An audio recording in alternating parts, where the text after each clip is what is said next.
Hey guys! Today, we are making a super rich, creamy, and comforting egg curry. Perfect sa mainit na kanin. Let's look at our ingredients.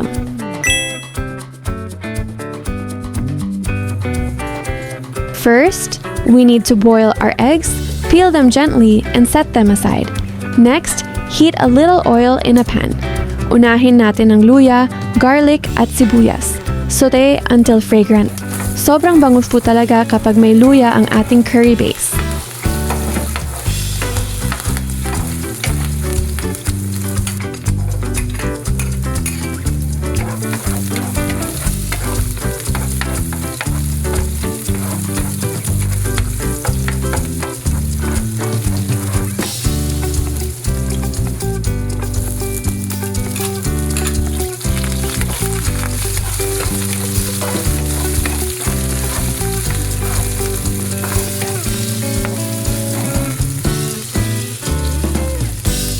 Now, let's add our green chili, carrots, and potatoes.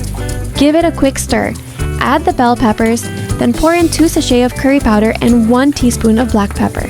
Mas masarap po kung ito-toast muna natin ang curry powder kasama ang mga gulay para mas lumabas ang aroma nito.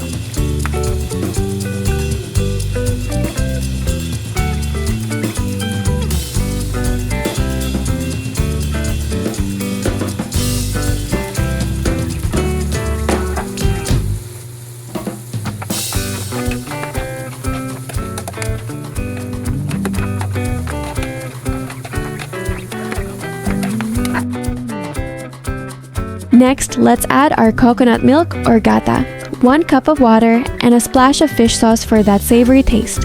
Mix well po natin. Hahayaan lang natin itong kumulo ng ilang minuto para lumambot ang mga gulay at lumapot ang ating sauce.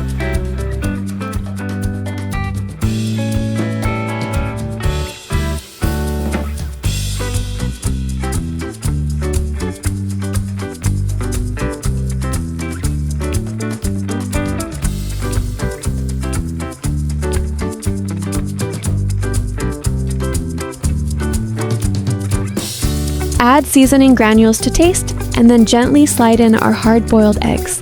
Let it simmer for just another minute para ma-absorb ng itlog ang flavor.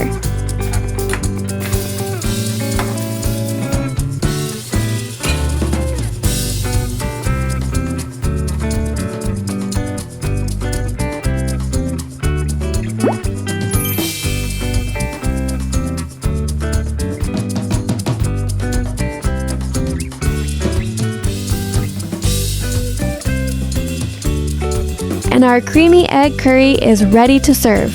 Napakasimple at napakasarap po. Thank you so much for joining me today. If you liked this video, please don't forget to like, comment, and subscribe. See you on our next cooking guide. Happy cooking, everyone!